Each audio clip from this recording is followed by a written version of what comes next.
जय श्री राधे, जय श्री श्याम। आज भागवत जी का प्रथम दिवस कथा है, तो प्रथम दिवस की कथा में प्रवेश करते हैं। प्रवेश करने से पहले भागवत का अर्थ समझते हैं। भागवत का अर्थ होता है भक्ति, ज्ञान, वैराग्य, त्याग। स्पष्ट रूप से जिस मनुष्य के अंदर ये चार प्रकार के निष्ठा पूर्वक उनके अंदर भक्ति, ज्ञान, वैराग्य, त्याग हो जाता है, उसको श्रीमद् भागवत कथा का वक्ता माना जाता है। कि श्रोताख्या हि कथासारं मम कर्णरसायनम। तो कथा में प्रवेश करने से पहले भागवत जी की महिमा को हम सब श्रवण करते हैं। परम मंगल में परात्पर अखिलेश्वर परब्रह्म परमात्मा अकारण करण करुणावरणालय भक्तवांछा कल्पतरुतड़ि विद्युत विनिंदित पीताम्बरधारी बालकृष्ण लाल प्रभु की वाङ्मय प्रतिस्वरूप श्रीमद् भागवत महापुराण आचार्य विद्युत वरेण्य आचार्य समस्त वृंद, आचार्य संगीताचार्य गंधर्व वृंद, मातृशक्ति सभी को राधे राधे। तो भाग्योदयेन बहुजन्म समर्जितेन सत्संगमञ्च लभते पुरुषो यदा वै अज्ञानहेतकृतमोहमदान्धकार नाशं विधाय हि तदुदयते विवेकः। एक जन्म का नहीं, अनंत जन्मों के जब भाग्योदय पुण्योदय होते हैं तभी यह श्रीमद् भागवत जी श्रवण करने में रुचि हो पाती, अन्यथा नहीं हो पाती है। भाग्योदयेन बहुजन्म समर्जितेन सत्संगमञ्च लभते पुरुषो यदा वै। यद्यपि भाग उदय भी हो तो सत्संग, संतों का संग रहना आवश्यक जरूरत है। कि सत्संगमञ्च लभते पुरुषो यदा वै, हमारा जो मन इधर उधर होता है वह एकत्रित होता है। सत्संगमञ्च लभते पुरुषो यदा वै अज्ञान हेत कृतमोहमदान्धकार। अज्ञान अंधकार को दूर करने के लिए भगवान स्वयं श्रीमन नारायण कहते हैं अज्ञान हेत कृतमोहमदान्धकार नाशं विधाय हि तदोदयते विवेकः। ऐसा भगवान स्वयं श्रीमन नारायण जी ने कहा। श्रीमद् भागवत कथा की पद्धति, उस कथा का श्रवण का नियम क्या है, इन बातों का शुद्ध विमोचन किया जाए। भागवत का महात्म्य कहते हैं। भागवत श्रीमद् भागवत जी के महात्म्य में यहाँ मैं संक्षिप्त वर्णन करता हूँ। और कथा श्रवण करने में श्रीमती निद्रा देवी व्यवधान ना डाले, इसीलिए प्रेम से बोले जय श्री राधे, जय जय श्री राधे। सच्चिदानंद रूपाय विश्वोत्पत्त्यादिहेतवे तापत्रय विनाशाय श्रीकृष्णाय वयं नुमः। सतघन चितघन आनंद बराबर सच्चिदानंद स्वरूप भगवान श्री कृष्ण को हम सब बारंबार प्रणाम करते हैं। सत्य का परिभाषा होता है जिसमें सत्य का कोई प्रवेश ना हो। तो हम आज भगवान श्री कृष्ण की एक स्तुति करते फिर कथा में प्रवेश करते हैं। भजे ब्रजे कमंडलम समस्त पापखंडनम स्वभक्तचेतरञ्जनं सदैव नन्दनं स्वपेच्छगोच्छमस्तकं शुनादवेणुहस्तकम् अरङ्गरङ्गसागरं नमामि कृष्ण सागरं। भजे ब्रजैकमण्डलं समस्त पापखण्डनं मनोजगर्वमोचनं विशाललोललोचनं विधोतगोपशोचनं नमामि पद्मलोचनं कराविन्दभूष्मितं वलोकलोकसुन्दरं महेन्द्रमानदारणं नमामि कृष्ण सागरं। भजे ब्रजे कमण्डलम् कदम्बपुष्पकुण्डलं सुचारुगण्डमण्डलं व्रजाङ्गनैकवल्लभं नमामि कृष्णदुर्लभं यशोदया समोदया युतं सुखेन दायकं नमामि गोपनायकं नमामि गोपनायकं भजे ब्रजे कमण्डलं समस्तपापखण्डनं स्वभक्तचित्तरञ्जनं सदैव नन्दनन्दनं।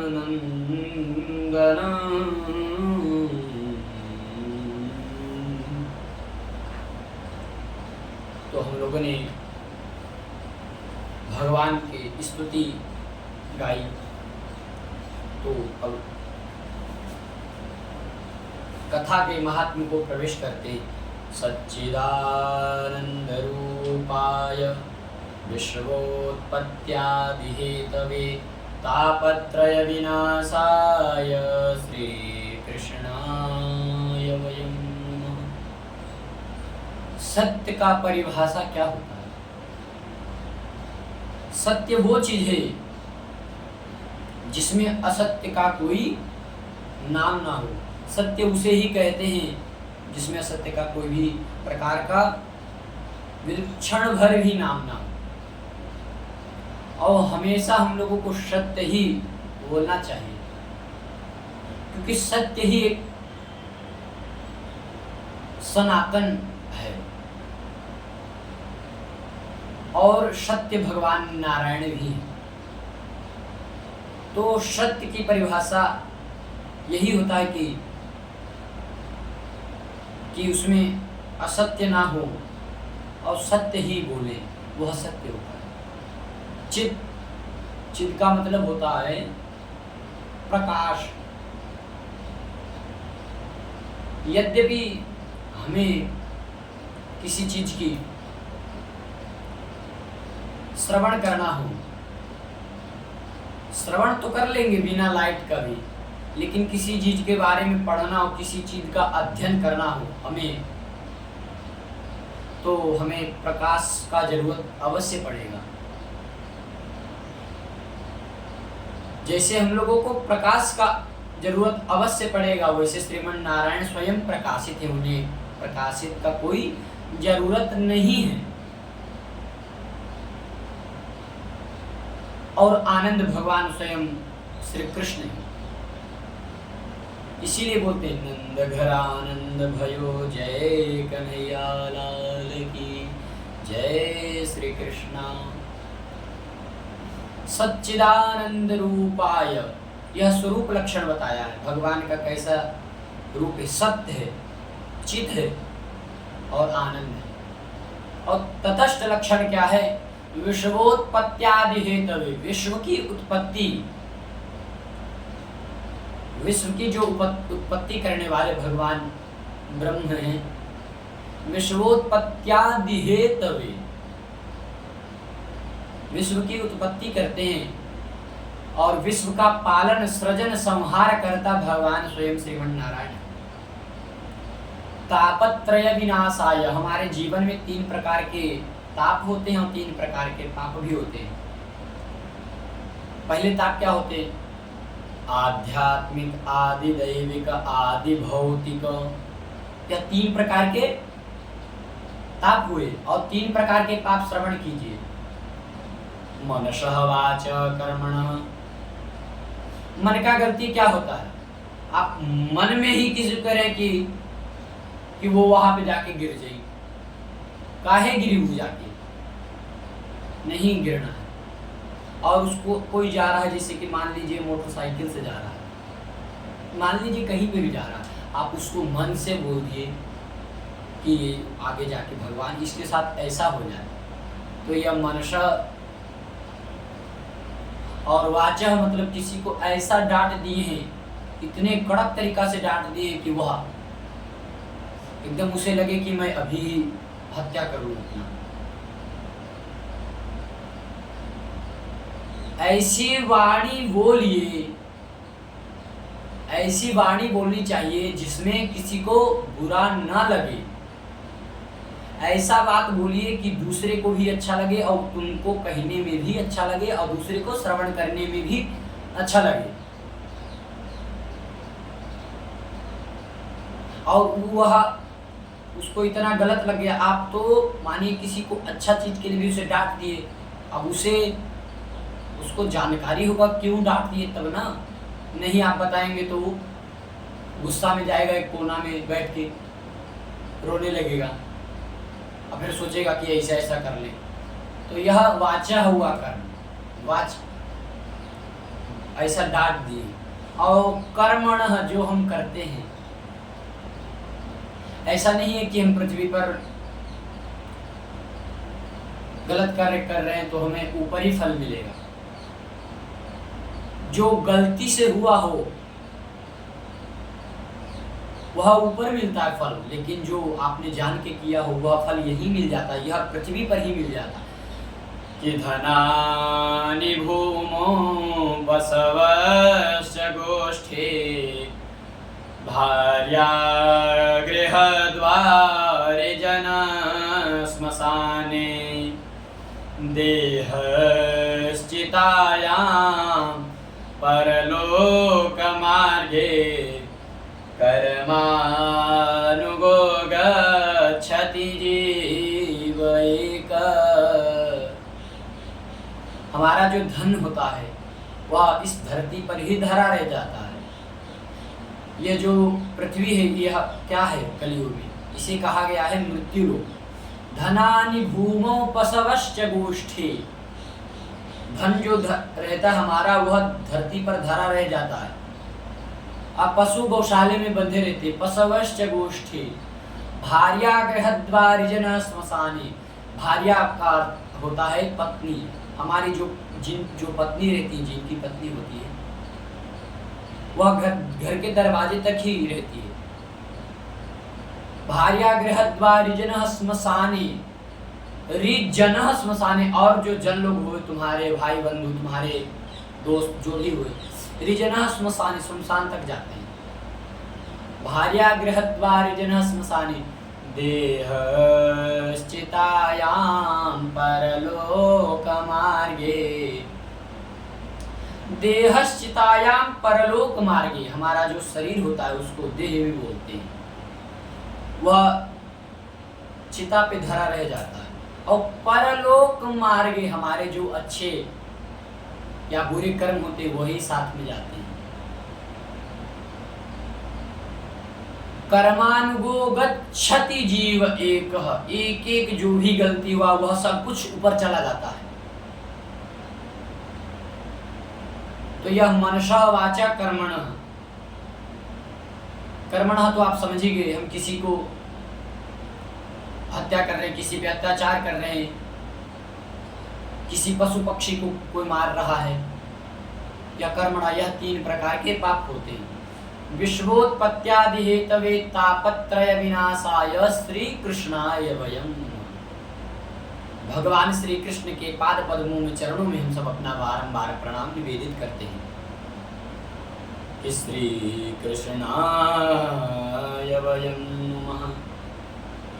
कियं प्रव्रजन्तमनुपेतमपेतकृत्यं द्वैपायनो विरहकातरया जुहाव, पुत्रेति तन्मयतया तरवोऽभिनेदु स्तं सर्वभूतहृदयं मुनिमानतोऽस्मि। यं प्रव्रजन्तमनुपेतमपेतकृत्यम्, एक बार का बात है, श्री सुखदेव जी महाराज का यज्ञोपवीत संस्कार भी नहीं हुआ था, तथा वैदिक कर्मकांड का अवसर भी नहीं आया था। तभी उन्होंने 5 वर्ष में, वह जैसे 12 वर्ष के बाद निकले तो उन्होंने भगवान से कहा कि हे भगवान, यद्यपि मैं माँ के गर्भ से निकलूंगा तो ये जो राक्षस है यह सभी मुझे इस कलयुग में डाल देंगे, तो मैं भी बुरा हो जाऊंगा। यदि मैं माँ के गर्भ से बाहर आऊं तो आपको वहाँ पे मुझे बचाना होगा, अन्यथा मैं नहीं आऊंगा बाहर। तो भगवान सब लोग वहीं पे ही आ गए एक तरफ। जैसे श्री सुखदेव जी महाराज ब्रह्म के समान हुए, तभी श्री सुखदेव जी महाराज जैसे ही हुए तैसे भगवान को दर्शन भी दे ना पाए और तुरंत वह एक जंगल की ओर चले गए और वहां पे संन्यास ले लिए। कियं प्रव्रजन्तमनुपेतमपेतकृत्यं द्वैपायनो विरह कातर जुहाव। श्री कृष्ण द्वैपायन वेद व्यास जी महाराज अपने पुत्र को, श्री सुखदेव जी महाराज को विरहकार से पुकार रहे कि हे पुत्र, कि तुम किधर जा रहे हो, क्यों जा रहे हो? तो विरहकातर आजुहाव पुत्रे तितन्मयतया तरवो भिनेन्दु। पुत्र की ओर से कोई आवाज नहीं आया, क्षण भर का भी आवाज नहीं आया। तम सर्वभूत हृदयम मुनिमान तोष्मि। ऐसे श्री सुखदेव जी महाराज के चरणों में बार बार प्रणाम करते हैं। ऐसे मुनि है श्री सुखदेव जी महाराज। कि नैमिषे सूतमासीन अभिवाद्य महामतिम कथामृतरस स्वाद कुशल शौनको ब्रवीत। एक बार नैमिषारण्य तीर्थ में 88,000 ऋषि एकत्रित होकर बैठे और वह सोचे कि हमें कोई ऐसा सत्संग श्रवण कराए भागवत के माध्यम से जो बहुत दिन तक का चलने वाला हो। तो सूत जी महाराज को आते हुए देख सभी लोग खड़े हो गए, उनको बारंबार प्रणाम करके उनसे बहुत प्रेम निष्ठा से बोलने लगे। सूत जी महाराज देख के बड़ा उनको आश्चर्य हुआ। तो व्यासपीठ पर सुशोभित श्री शौनक जी आयु में बड़े हैं पर वयो वृद्ध श्रोता बनकर बैठे हैं। शौनक जी महाराज बूढ़े हो चुके हैं, असूत जी महाराज अभी 18 वर्ष के हैं। तो 18 वर्ष के हैं तो सूत जी महाराज को लगा कि ये सब इतने बड़े बड़े मुनि और मेरा इतना आदर तिरस्कार कर रहे हैं, इतना आदर से मुझे बुला रहे हैं। उनको बड़ा प्रेम हुआ। तभी अज्ञान अंधकार को दूर करने के लिए वहां पे श्री सुखदेव जी महाराज आए और व्यासपीठ पर बैठे। तब शौनक जी ने सभी 88,000 ऋषियों ने बोला कि हे प्रभु, मुझे ऐसा कोई सत्संग श्रवण कराइए भागवत के माध्यम से जो बहुत दिन तक चलने वाला हो, और ऐसा सुनाइए कि उसमें मन लगे। तब श्री वेद व्यास जी, श्री सुखदेव जी महाराज वहां बैठे और बोले, अज्ञानध्वांत विध्वंस कोटि सूर्य सम प्रभा सूताख्या ही कथा सारम मम कर्ण रसायनम। हमारे अंदर जो अज्ञान अंधकार रूपी मोह माया है उसे आप दूर करने के लिए आप कुशल हैं। अज्ञान भ्रांत विध्वंस कोटि सूर्य सम प्रभा, आप करोड़ों सूर्यों के समान हैं। कोटि सूर्य सम प्रभा, करोड़ों सूर्यों के समान। सूताख्या ही कथा सारम मम कर्ण रसायनम। सूत जी महाराज बोले कि ऐसा आप हमें कथा श्रवण कराइए कि हमारे मम कर्ण रसायनम, हमारे कान में जैसे रसायन के तरह से वह हमारे कान के अंदर जाए और हमें बड़ा प्रेम भाव होए। मम कर्ण रसायन, ऐसा आप मुझे कथा सुनाइए कि भगवान के प्रति मेरा प्रेम लग जाए। मम कर्ण रसायनम कि चिंतामणिर्लोकशुकं सुरुद्रुः स्वर्गसम्पदां प्रयच्छति गुरुप्रीतो वैकुंठं योगी दुर्लभम।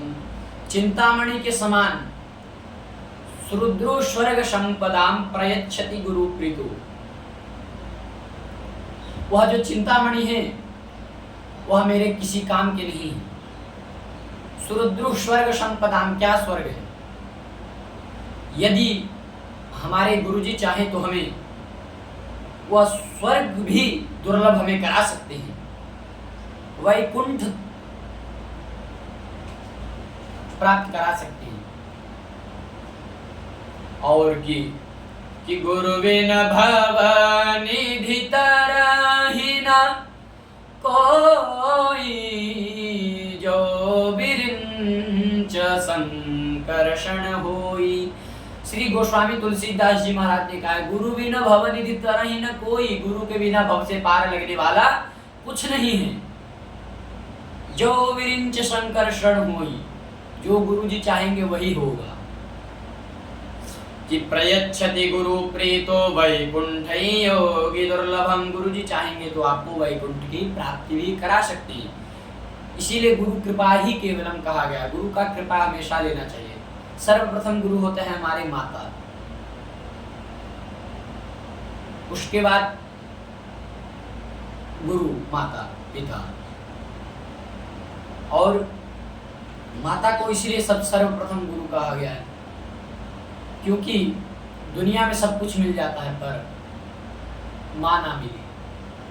तो हम एक अवधि भजन आप लोगों को श्रवण करा सकते हैं, कुछ एक दो लाइन। कि माई के दूधवा जैसन, माई के दूधवा जैसन कवनो मिठाई ना मिले। सब कुछ मिल जाए पर दुनिया में माई न मिली। सब कुछ मिल जाए पर दुनिया में माई न मिली। कहते हैं कि माई के दूधवा जैसन कवनो मिठाई ना मिली। सब कुछ मिल जाएगा पर आपके माता ना मिलेंगे। इसीलिए चिंतामणिर्लोक सुखम सुरुद्रु स्वर्ग संपदाम प्रयच्छति गुरु प्रीतो वैकुंठ योगी दुर्लभम। वैकुंठ योगी दुर्लभ कराने के लिए हमारे माता पिता भी बहुत आवश्यक है। यद्यपि आप अपने माता पिता को नहीं मानते हैं और भगवान की कितना भी पूजा कर ले तो भगवान आपसे संतुष्ट होने वाले नहीं हैं, क्योंकि सर्वप्रथम क्या गया? त्वमेव माता च पिता त्वमेव बंधुश्च सखा त्वमेव। सर्वप्रथम गुरु है माता और पिता, इन दोनों का सेवा करिए। अगर जो आप माता पिता का ही सेवा बढ़िया से करिए तो भगवान आपसे हमेशा खुश रहेंगे, संतुष्ट रहेंगे। तो सावधातनया शृणु, तो सुखदेव जी महाराज कहें कि आप लोग सावधान से यह कथा सुनिए। सावधान उनको कर दिया कि यह कथा बड़ा सुंदर है, इसको आप सावधान पूर्वक श्रवण कीजिएगा। इसमें बड़ा अच्छी अच्छी बातें हैं। संसार इति संसार, ऐसा कहकर उन्होंने कोई कितना भी पकड़ने का प्रयास करे तो नहीं पकड़ पाता। कि काल व्याल मुखग्रास त्रास निर्नाश हेतवे श्रीमद्भागवतम शास्त्रम कलौकीरेण भाषितम। काल व्याल मुखग्रास, यह जो कलयुग है, ग्रास का मतलब होता है भोजन। काल व्याल मुखग्रास, व्याल अग्नि के प्रति उज्ज्वलित है। वह काल व्याल मुखग्रास, वह कलयुग में अग्नि के प्रति प्रज्वलित है। मुखग्रास त्रास निर्नाश हेतवे, यद्यपि अगर जो भागवत जी में आप अपना मन लगा लिए तो वह कलयुग भी तुम्हारा बाल बाका नहीं कर सकता है। श्रीमद्भागवतम शास्त्रम कलौकीरेण भाषितम। श्रीमद्भागवत शास्त्र ही ऐसा है जो कलह की क्लेश से दूर करता है और कलौ कीरेण भासितम, ऐसा तुम्हें अर्थ बताता है कि तुम उसे सुनकर मन मुग्ध हो जाएंगे। कीरेण शुकेन भाषितम, तो बड़ा मीठा बोलते हैं किंतु बोलते वही हैं जो सिखाया जाता है। तो श्री सुखदेव जी महाराज जगत के कल्याण के लिए भागवत स्वरूप भी फल प्रदान किया। और सुधा कुंभम गृहीत्वैव देवास्तत्र समागमन, श्री सुखदेव जी महाराज जब बैठे कथा श्रवण कराने तो देवराज इंद्र ऊपर से देवता लोग आए और सुधा कुंभम गृहीत्वैव, सुधा का अमृत, सुधा का अर्थ होता है अमृत, कुंभ मतलब घड़ा, सुधा कुंभम गृहीत्वैव देवास्तत्र समागमन, गंगा के तट के पास आ गए वह अमृत का कलश लेके। गृहीत्वैव सुधामिमां प्रपास्यामो वयं सर्वे श्रीमद्भागवतामृतम्, वह कहने लगे कि राजा परीक्षित की मृत्यु आज के 7वें दिन तक्षक नाग के डसने से मृत्यु होगी, तो क्यों ना ये जो मैं अमृत लाया हूँ यह आप राजा परीक्षित को पिला दो, यह जो कथा उसको श्रवण करा रहे वो हमें श्रवण करा दीजिए। तो सुखदेव जी महाराज को लगा बड़ा कुछ डाउट हुआ कि कुछ तो सुखदेव जी महाराज अपने मन में कहे, यद्यपि अगर जो तुम कथा श्रवण करने के माध्यम से आते, प्रेम पूर्वक करने के माध्यम से आते, तो मैं तुम्हें यह कथा अवश्य श्रवण कराता, किंतु तुम बदले में कुछ देकर और दूसरा चीज ले रहे हो तो उसका कोई महत्ता नहीं बच जाता। कि स्वकार्या कुशलासुरा, स्वकार्या कुशलासुरा, श्री राजा परीक्षित जी ही कुशल श्रोता हैं, श्रवण करने के लिए श्री राजा परीक्षित जी को ही श्रवण करा जाए। सुधा कुंभम गृहीत्वैव देवास्तत्र समागम प्रपास्यामो वयं सर्वे श्रीमद्भागवतामृतम्, यह भागवता अमृत है। इसके श्रवण करने के श्रोता जब राजा परीक्षित के सामने एक तरफ 7वें दिन मृत्यु है, दूसरे तरफ मृत्यु से बचने के लिए भागवतामृत है, तो उसने कह दिया देवताओं से कि ले जाइए अपना अमृत, एक ना एक दिन तो मरना ही है, तो क्यों ना मैं श्रीमद् भागवत कथा अमृत श्रवण करके मरूं।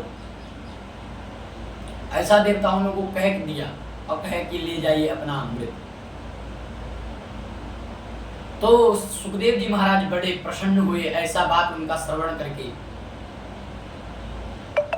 तो कहे कि कुशल श्रोता तुम ही हो राजा परीक्षित, मैं तुम्ही को यह कथा सुनाऊंगा, क्योंकि यह जो अमृत होता है, जब समुद्र मंथन में के समय अमृत प्रकट हुआ था तब सभी देवता लोग भी पिए थे, रावण ने भी पिया था, परंतु एक ना एक दिन मरना है। क्षुरः भांडे, पता था कि रावण के नाभि में वह जगह है जहां पे उसके मारने से उसकी मृत्यु हो जाएगी, तो उसने अमृत तो पिया था, तो फिर क्यों मर गया? क्योंकि अमृत वो चीज है कि हमें कुछ दिन के लिए सुरक्षित करती है पर जिंदगी भर के लिए नहीं। परंतु यह श्रीमद् भागवत कथा अमृत ऐसा है कि हमें जिंदगी भर क्या, हमें 100 जिंदगी भर तक का हमें सुख रखेगी। और यह कथा श्रवण करने के श्रोता तुम ही हो राजा परीक्षित, मैं तुम्ही को ही यह कथा श्रवण कराऊंगा। तो कथा श्रवण कराने लगे, तो कुशल श्रोता राजा परीक्षित जी को कथा श्रवण कराने लगे, तो कहने लगे कि क्षीणे पुण्य मृत्युलोक विशंति, जब पुण्य क्षीण होने लग जाता है तो मृत्यु के जाल में वह फंसने लग जाता है। कि राज्ञो मोक्षं तथा वीक्ष्य पुरा धातापि विस्मतां सत्यलोके तुलां बद्ध्वा तूलयेत् साधनंजय। जब ब्रह्मा जी ने राजा परीक्षित को मोक्ष देखा तो आश्चर्यचकित हो गए। तराजू पर तौल कर देखे कि आखिर भागवत में क्या विशेषता है। तो बोले लघुन्यानि जातानि गौरवेण इदं महत् तदा ऋषिगणा सर्वे विस्मयं परमं ययुः। सभी ऋषिगण आश्चर्यचकित हुए। एक तरफ एक पल्ले पे श्रीमद् भागवत रख दिए और एक पल्ले पे अनेक पुराण ग्रंथ रख दिए। तो अनेक पुराण ग्रंथ वाला तो नीचे चला गया, वो ऊपर हो गए, और जो भागवत अमृत था वह नीचे चला गया। तो भागवत में इतनी शक्ति थी कि वह ज्यादा महत्ता उसका हुआ।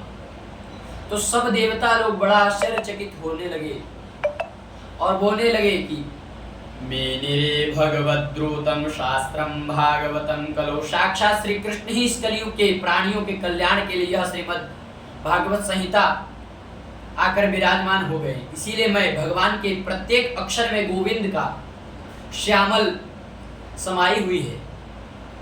यह भगवान श्री कृष्ण का साक्षात वाङ्मय प्रति स्वरूप है। यह कोई पुस्तक नहीं है श्रीमद् भागवत, यह प्रत्यक्ष कृष्ण एव ही, प्रत्यक्ष कृष्ण है यह भागवत जी।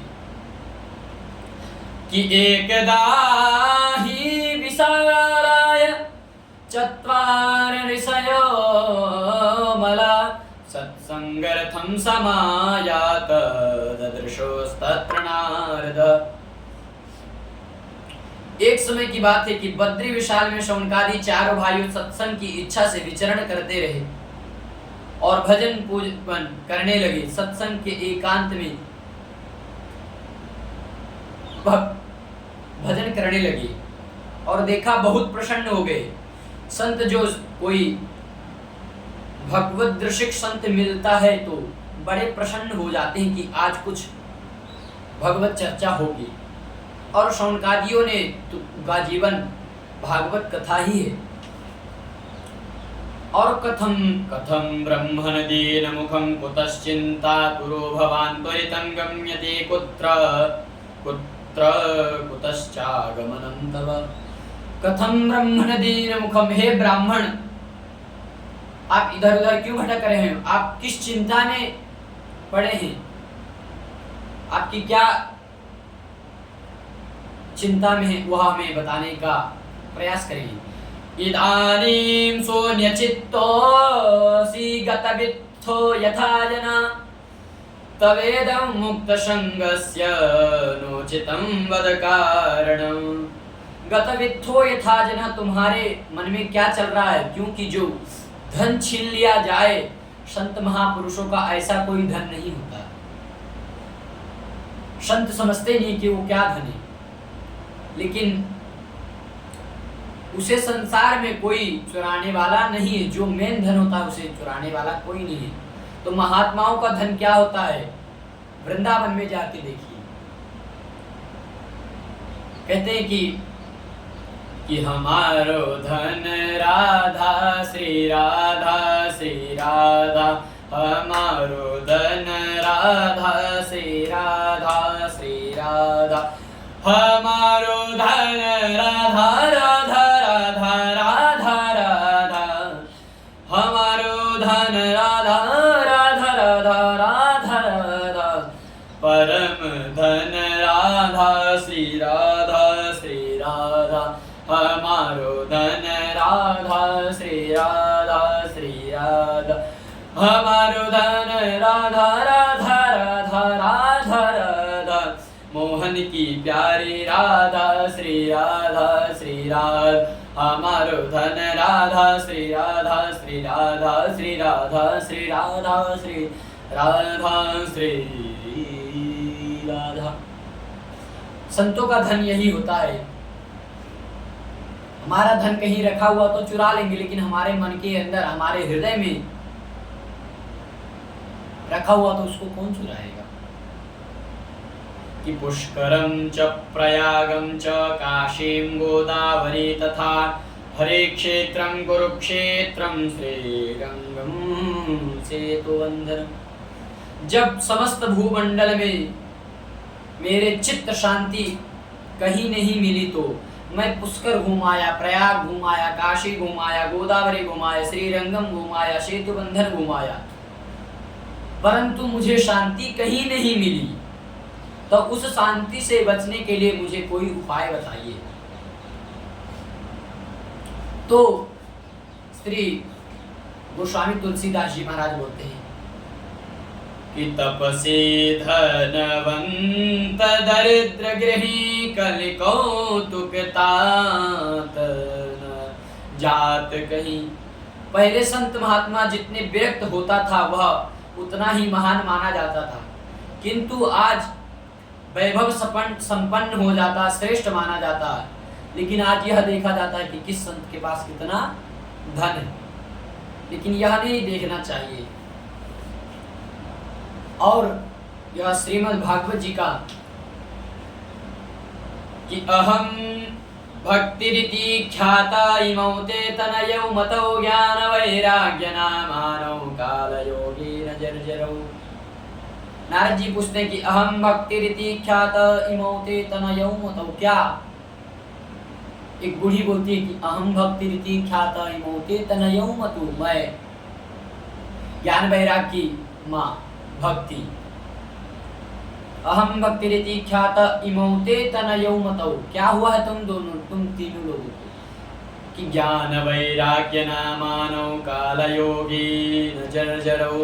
यह जो ज्ञान वैराग्य नामक ये पुत्र हैं, ये मेरे पुत्र हैं, और यह दोनों जर्जर हो गए हैं। मैं 5 वर्ष की आयु में हो गया, मैं बालक हो गया, ये जो मेरे 2 पुत्र हैं ये तो बूढ़े हो गए। कि विपदः सन्तु नः सत्वत् तत्र जगद्गुरो भवतो दर्शनं यस्य पुनर्भव दर्शनम। जब तक जीवन है तब तक विपत्ति इसी प्रकार से आती रहेगी। भगवान बोले कि कितने वर्ष तक विपत्ति का कष्ट लोगे। विपदा सन्तु न संस्वत्। कुंती मैया कहती कि उस विपत्ति में ही तो बार बार आपके दर्शन मिलते हैं प्रभु, और क्लेश आपके ही अथवा अपूर्णा भवान।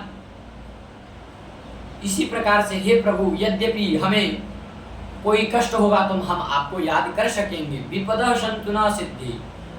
हमें कष्ट होगा तभी तो हम आपको याद कर सकेंगे, क्योंकि इस कलयुग में सुख होता है तो भगवान को जल्दी नहीं याद करता, यद्यपि उसे कोई कष्ट हो रहा होगा, हे भगवान हमका बचा लिया। इसीलिए जब तक का यह शरीर है तब तक विपत्तियों से भिड़ते रहेंगे। यद्यपि तो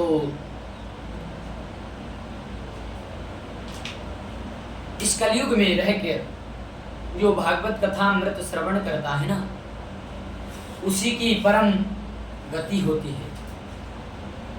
और परम गति करने के लिए भगवान का संग रहना आवश्यक है।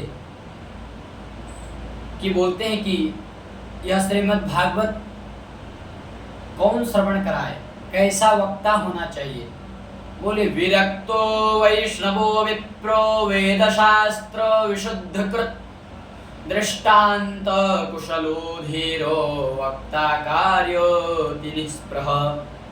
कम से कम 5 ब्राह्मणों का वर्ण करो जो 12 मंत्र नमो भगवते वासुदेवाय का जप करते रहे, और कथा में विघ्न न आवे और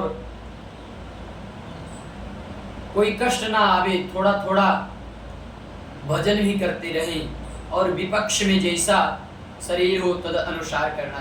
विरक्तो वैष्णवो विप्रो। कैसा वक्ता होना चाहिए? विरक्त हो, ब्राह्मण हो, वैष्णव हो, वेद शास्त्र विशुद्ध कृत, वेद शास्त्र के बहुत मर्मज्ञ ज्ञाता हो, दृष्टांत कुशलो धीरो, दृष्टांत अच्छे से हमें समझाए, वक्ता कार्योति तिनः प्रह। यह होता है वक्ता का कार्य, ऐसा वक्ता होना चाहिए। कि शुकरूप प्रबोधज्ञ सर्वशास्त्र विशारद एतत्कथा प्रकाशेन मदज्ञानं विनाशय। इस भावना से शुकरूप व्यास का और व्यासपीठ का पूजन करने चाहिए और श्रोता में धुंधकारी आत्मदेवक नामक एक ब्राह्मण रहा करते थे तुंगभद्रा तटी के पास में। उनके दो पुत्र थे। पहला उनका पुत्र था धुंधुकारी। तो धुंधुकारी का शव श्राद्ध करने पर भी उसे मोक्ष की प्राप्ति नहीं हुई। तो उन्होंने आत्मदेव जी ने सोचा कि मेरे एक भी और पुत्र नहीं है, तो मुझे एक ना एक पुत्र चाहिए। तो वह वन में चले गए कि मेरे एक भी पुत्र नहीं है। उनकी पुत्री तो थी धुंधुकारी, लेकिन उनका पुत्र नहीं था एक भी। तो पुत्र के कामना से वो चले गए वन में, कहने लगे कि मेरे को तो एक भी भगवान पुत्र ही नहीं दे रहे, मैं जाके अपना मृत्यु कर लेता हूँ। तो जाते हुए जंगल में एक संत मिले, पूछे कि हे विप्र ब्राह्मण, आप किधर जा रहे हैं? तो विप्र ब्राह्मण ने कहा कि मैं अपने को मारने जा रहा हूँ। तो पूछे कि भाई दिक्कत किस चीज का है, क्यों मरने जा रहे हो, इसके बारे में बताओ। कहते नहीं मुझे मरना है। तो बोले नहीं आप हे विप्राचार्य आप कुछ तो बताएं। तो आत्मदेव जी कहते हैं कि मेरे एक भी पुत्र नहीं हो रहे हैं, इसीलिए मैं अपना मृत्यु करने जा रहा हूं। तो संत को लगा कि ये तो कोई भगवान के प्रति अच्छा श्रद्धा सोच रहा होगा, लेकिन ये तो पुत्र की कामना चाह रहा है। तो अब आत्मदेव जी कहने लगे कि अब आप कोई उपाय बताइए, नहीं तो मैं मर जाऊंगा और आपको भी पाप लगेगा। तो वह साधु संत जी ने एक फल दिया, सेब दिया कि इसको लो और अपनी भार्ता को, अपनी भार्या को यह फल दे देना, तो इससे तुम्हारे एक पुत्र हो जाएगा। दे दिया। तो वहां से संत को प्रणाम करे आत्मदेव जी और घर की ओर चले आए। तो धुंधुली को बोले कि सुनती हो,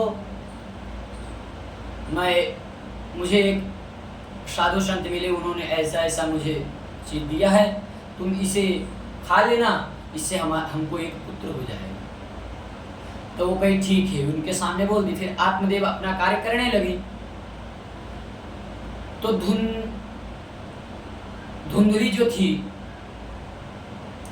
वह सोचने लगी कि यद्यपि मैं यह फल खा लूंगा तो मेरे पुत्र होगा तो मेरा पेट फूल जाएगा, फिर मेरा खाना भी कम हो जाएगा, मेरा शरीर भारी हो जाएगा, मैं चल भी नहीं सकूंगी। यही बातें करने लगी उल्टा सीधा कि ऐसा हो जाएगा, ऐसा हो जाएगा। तो उसने उसकी धुंधुली की जो बहन थी उसके एक पुत्र होने वाला था। तो उसने अपने बहन से कहा कि हे बहन, यह सेब तुम ले लो, तुम खा, तुम रख लेना अपने पास, और ये जो पुत्र होगा ये मुझे दे। तो उसने कहा ऐसा क्यों बहन? उन्होंने कहा नहीं, यद्यपि मैं यह सेब खा लूंगा तो मेरा पेट फूल जाएगा, मैं चल नहीं पाऊंगा, मैं भोजन नहीं कर पाऊंगा, ये कहने लगी। तो उसने कहा ठीक बहन, मैं अपना बच्चा आपको दे दूंगा।